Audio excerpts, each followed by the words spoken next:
हुआ है, क्या 2024 तक होगा? जब एनटीपीसी में 20 गुना रिजल्ट कहा गया है तो 11 गुना क्यों दिया गया? एक ही विद्यार्थी का रिजल्ट 5 पोस्ट के लिए क्यों भरा गया? और तीसरा और आखिरी सवाल, 12वीं के पद के लिए 12वीं के बच्चों के साथ ग्रेजुएशन के बच्चों को बिठाया गया, क्या दोनों का स्तर समान है? और नॉर्मलाइजेशन में 15-20 नंबर किस प्रक्रिया के तहत बढ़ाया घटाया जाता है? अगर आप छात्रों के सवाल जवाब दें सर, शायद उन्हें फायदा हो। आपने सारे प्रश्न पूछे हैं, सारे के सारे महत्वपूर्ण प्रश्न हैं। मैं इन सारे प्रश्नों को एक एक करके लेता हूं। सबसे पहले लेवल 1 में 2 स्टेज एग्जाम क्यों? 1,25,00,000 के आसपास स्टूडेंट्स ने अप्लाई किया है। इतनी बड़ी संख्या में देश भर में अगर रिक्रूटमेंट करना है तो आपको एक लेवल के एग्जाम से, सिंगल एग्जाम से करना बहुत मुश्किल है। फिर भी हम इसको री एग्जामिन करेंगे। इतनी बड़ी संख्या में 1,25,00,000 कैंडिडेट्स अगर हो तो कैसे उनको एक साथ सेम तरीके से same level of hardness of question की, ये सब करना अति डिफिकल्ट। आप सब इस प्रक्रिया से गुजर चुके हो, आप भी समझते होंगे। इसलिए इसके दो, एक प्रीलिम एग्जाम और उसके बाद में एक कंप्यूटर बेस्ड टेस्ट 2 इस तरह से करके किया गया। वो नोटिस में लिखा गया था कि अगर जरूरत पड़ी, अगर परिस्थिति हुई तो उसके 2 लेवल किए जाएंगे। पहला ये। दूसरा, आपका प्रश्न कि 10+2 में ग्रेजुएट्स को कैसे अलाउ करें। देखिए, किसी भी एग्जाम में मिनिमम क्वालिफिकेशन का स्टैंडर्ड होता है, मैक्सिमम क्वालिफिकेशन का नहीं होता है कभी भी। ये कानूनन कॉन्स्टिट्यूशनल व्यवस्था में हम लोग काम कर रहे हैं। कॉन्स्टिट्यूशनल व्यवस्था के हिसाब से हम मिनिमम प्रिस्क्राइब कर सकते हैं, मैक्सिमम प्रिस्क्राइब नहीं कर सकते।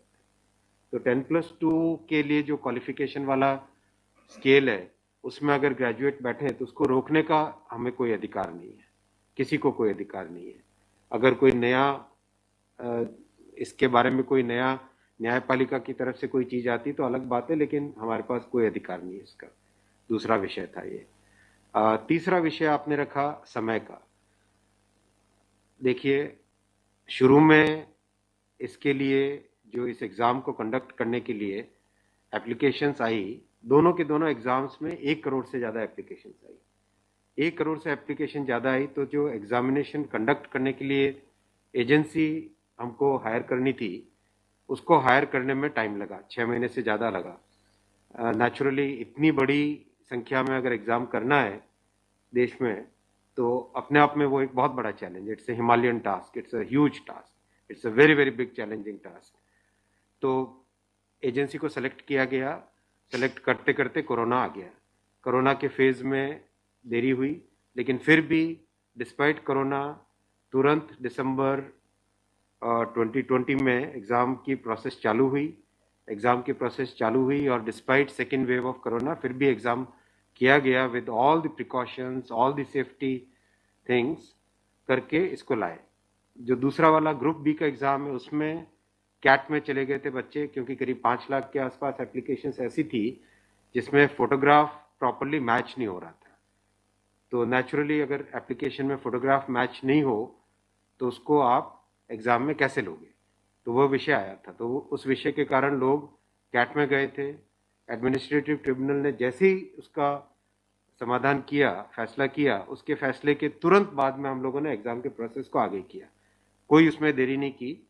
और हमारा, देखिए, हमारी सरकार, प्रधानमंत्री श्री नरेंद्र मोदी जी का इंटेंट हमेशा है कि मैक्सिमाइज करना है रोजगार को। इसीलिए आप देखिए, इतनी बड़ी संख्या में, यानी रेलवे में 1,40,000 टोटल, 1,05,000 ग्रुप डी की कैटेगरी में, लेवल 1 की कैटेगरी में, और लेवल 2 से लेवल 6 की कैटेगरी में 35,000 कैंडिडेट्स वैकेंसीज। 1,40,000 की वैकेंसीज लाना कोई छोटी बात नहीं है, बहुत बड़ी बात है। फिर आपका चौथा पॉइंट आप देखिए, ज़्यादा से ज़्यादा कैंडिडेट्स को फर्स्ट स्टेज से सेकंड स्टेज में जाने का मौका मिले, इसके लिए 2015 तक हमेशा प्रिलिमिनरी एग्जाम जो होता था, फर्स्ट स्टेज होता था, उससे 10 गुना लिए जाते थे, केवल 10 गुना लिए जाते थे। 2015 के बाद में पहले ही संख्या बढ़ा के 15 गुना कर दी गई, जिससे कि ज़्यादा से ज़्यादा कैंडिडेट्स को मेन एग्जाम के लिए जाने का मौका मिले। और 2019 में इस संख्या को 20 गुना किया गया ताकि ज़्यादा से ज़्यादा लोगों को अवसर मिले। ज़्यादा से ज़्यादा लोग, क्योंकि फर्स्ट स्टेज जो प्रिलिमिनरी एग्ज़ाम इतना बड़ा नंबर है कि उस नंबर में हो सकता है कुछ बाय चांस उस दिन तबीयत ठीक नहीं हो, कोई दूसरा कारण हो, समय पे पहुंच नहीं पाए, कोई भी कारण से मिस कर गया, तो मैक्सिमम लोगों को हमें चांस देने का इंटेंट है। इसी इंटेंट के कारण 20 गुना किया गया। जो 10 गुना था 2015 से पहले, उसको 20 गुना किया गया 2019 में। तो ये प्रो स्टूडेंट्स, प्रो कैंडिडेट्स वाली अप्रोच है हमारी, और हमारी इंटेंट एकदम नेक नियति से काम कर रहे हैं, सच्चाई से काम कर रहे हैं। देखिए, कोई भी कहीं भी एक भी जगह से कहीं कोई पेपर लीक होने की बात नहीं है, कहीं पे कोई एग्जाम के मैनिपुलेशन की बात नहीं है। जो आज सिर्फ मुद्दा है, मुद्दा सिर्फ इतना है कि शॉर्टलिस्ट कैंडिडेट्स कितने किए जाए, यही मुद्दा है। इस मुद्दे को सॉल्व करेंगे, इसको भी हम बहुत सेंसिटिवली सॉल्व करेंगे। हमारे लिए छात्र हमारे साथी हैं, हमारे भाई हैं, हमारी बहनें हैं जो एग्जाम दे रहे हैं, तो हमारे लिए बहुत इंपॉर्टेंट है, हम इसको बहुत सेंसिटिवली हैंडल करेंगे। तस्वीर और दिखाई पड़ी बच्चों पर लाठीचार्ज। कल रात को आपने देखा, अगर तस्वीरें दिखाई हो हॉस्टल में घुस, मैं आपको इतना बताना चाहूंगा कि जो लोग किसी भी अपनी खुद की संपत्ति को अगर जलाते हैं, खुद की संपत्ति पे अगर अटैक करते हैं, उसको डिस्ट्रॉय करने की कोशिश करते हैं, तो उसमें जो प्रक्रिया पुलिस की होती है वो होनी, अगर हुई है, मेरी बात आप इसमें स्पष्ट रखिए कि मैं छात्रों को कह रहा हूं कि आपकी संपत्ति है, आप अपनी संपत्ति को जलाने के लिए क्यों बाहर निकले।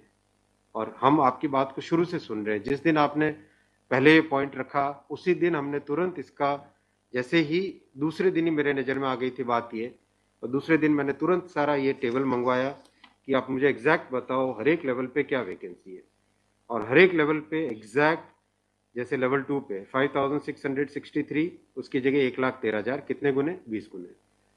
लेवल 3 पे 4,940, उसके अगेंस्ट कितने शॉर्टलिस्टेड? 98,833, 20 गुने।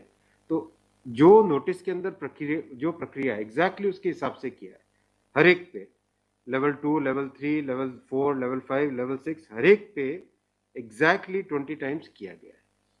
इश्यू वो नहीं, इश्यू डुप्लीकेट नहीं, इश्यू यूनिक वाली बात आ गई। अब वो मुद्दा उनका है, क्योंकि इसलिए मुद्दा आ रहा है कि जिन लोगों ने तैयारी कर ली है उनको लगता है कि हमें एक बार और चांस मिल जाए, इसलिए हम इसको बहुत सेंसिटिवली हैंडल करेंगे।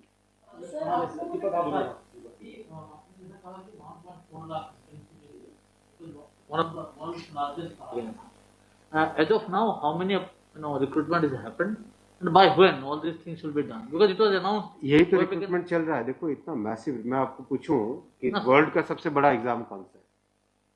वर्ल्ड का अगर, या इंडिया का भी अगर बड़े एग्जाम्स देखें, तो बड़े एग्जाम्स में जेई बहुत बड़ा एग्जाम होता है, सिविल सर्विसेज बहुत बड़ा एग्जाम होता है, स्टाफ सिलेक्शन कमीशन का बहुत बड़ा एग्जाम। इन सब एग्जाम्स में एप्लीकेशंस की संख्या होती है 5 से 7 लाख, 8 लाख, 10 लाख। यहाँ 1 करोड़ एप्लीकेशंस है। आप ये तो देखिए ना कि कठिन कितना है। 1 करोड़ एप्लीकेशन, 1.25 करोड़ एप्लीकेशन, 1 करोड़ 25 लाख, 1 करोड़ 35 लाख, उसमें समय लगता है। But this is something government was aware. In a country where there is so much of unemployment, when there will be vacancy like this, everyone will apply. इसीलिए तो टाइम तो इतना लगेगा ही। अगर आपको इस एग्जाम को ढंग से करना है, इतना टाइम लगेगा, चाहे कोई करे। और उसके बाद भी आज देखा कि गया से आगजनी की तस्वीरें आ रही हैं। क्या ये कन्वे नहीं हो पा रहा है? कहाँ पर ये लैक ऑफ कम्युनिकेशन आपको लग रहा है, या मैटर पॉलिटिसाइज हो चुका है? नहीं, कुछ लोग इसका गलत फायदा उठा रहे हैं, और मैं उनसे भी निवेदन करूंगा कि छात्रों को भ्रमित न करें, कोई गलत इसका उपयोग न करें। ये छात्रों का मामला है, ये देश का मामला है, इसको हमें सेंसिटिवली हैंडल करना चाहिए, और इसमें हर तरीके से संवेदनशीलता के साथ इस मामले को लेना चाहिए। सर, कुछ छात्रों के ऊपर FIR भी दर्ज की है, कुछ पुलिस के स्टडी में भी अभी के समय में है, ऐसी खबरें आ रही हैं। आप खबरों की जांच करिए। देखो, जो पुलिस की प्रक्रिया है वो अलग चीज है। मैं अभी, मुद्दा है जो, उस मुद्दे को कैसे सॉल्व करें उस पर सोचना चाहिए, हमें फॉरवर्ड लुकिंग होना पड़ेगा। मेरा एक सवाल है कि जिन राज्यों में हिंसा की खबरें या फिर जो रेल रोकने का जो मूवमेंट चल रहा है, ट्रैक पे स्टूडेंट बैठे हैं, क्या उन राज्यों के मुख्यमंत्री से आपकी बात हुई है, और क्या कुछ आप लोग की इस संदर्भ में कि कैसे? बिल्कुल, सब जगह लॉ एंड ऑर्डर स्टेट का जो रोल होता है, राज्यों के मुख्यमंत्रियों ने भी बहुत संवेदनशीलता के साथ काम किया है, और हम भी कॉन्स्टेंटली टच में हैं, कंटिन्यूसली टच में हैं। और जो आज कमेटी की बात भी सबके पास जा चुकी है ऑलरेडी, और मेरे ख्याल से ज़्यादातर जगह से स्टूडेंट्स ने इस विषय को स्वीकार भी किया है। और मैं अभी भी रिक्वेस्ट करूंगा एक बार फिर सारे स्टूडेंट बंधुओं को, छात्रों को, कैंडिडेट्स को कि आप प्लीज़ अपनी ग्रीवेंसेस को, अपने पॉइंट को, अपने कंसर्न को, अपने विषय को, अपने मुद्दे को फॉर्मली रखिए। हम इसको एकदम संवेदनशीलता के साथ टैकल करेंगे।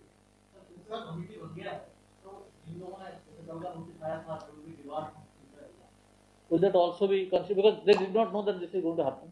नहीं, देखो, कमिटी एक बहुत ही सीनियर ऑफिसर्स की है और ये कमेटी हर चीज़ को, जितने भी मुद्दे इसमें आएंगे और हर एक मुद्दे को जल्दी से जल्दी, इसमें कमेटी का टाइम लिमिट भी दिया। कितना टाइम दिया हमने? टाइम लिमिट टोटल 4 मार्च तक। जो कमेटी की रिपोर्ट आने का क्या मतलब, जल्दी से जल्दी हमारा एम है कि इस मुद्दे को बिल्कुल भी डिले न करके जल्दी से जल्दी सॉल्व करें। 16/2 तक सारे के सारे कैंडिडेट्स अपने कंसर्न सबमिट कर सकते हैं। 3 वीक्स टाइम दिया। I think that's a reasonable time. इससे ज़्यादा टाइम देने की ज़रूरत नहीं है। और कमिटी अपना सारे कंसर्न्स को एग्जामिन करके रिकमेंडेशंस देने का टाइम 4 मार्च दिया गया। तो कोशिश करेंगे उससे पहले अगर हो जाए, 4 मार्च से भी पहले अगर हो जाए। डिपेंड करेगा कि कितने रिप्रेजेंटेशंस आते हैं। और मोटे मोटे मुद्दे तो अभी आ चुके हैं पब्लिक में सबके, इसलिए मुझे नहीं लगता है कि इसमें बहुत ज़्यादा टाइम लगेगा। वो आपकी नॉलेज में आ गया है, मोटा मोटी सही आ गया है। दूसरी ओर ये कि जो आपके पैरामीटर्स हैं उस पर सब कुछ सही तरीके से लिया गया है, उसी तरह से शॉर्ट लिस्ट किया गया है। फिर इसमें प्रॉब्लम कहाँ? फिर उसमें कमेटी आपको रिपोर्ट क्या करेगी और करेंगे क्या? इसका मतलब अगर चेंज करते हैं कुछ तो दूसरे एक बड़ा पक्ष और भी तो विरोध करेगा।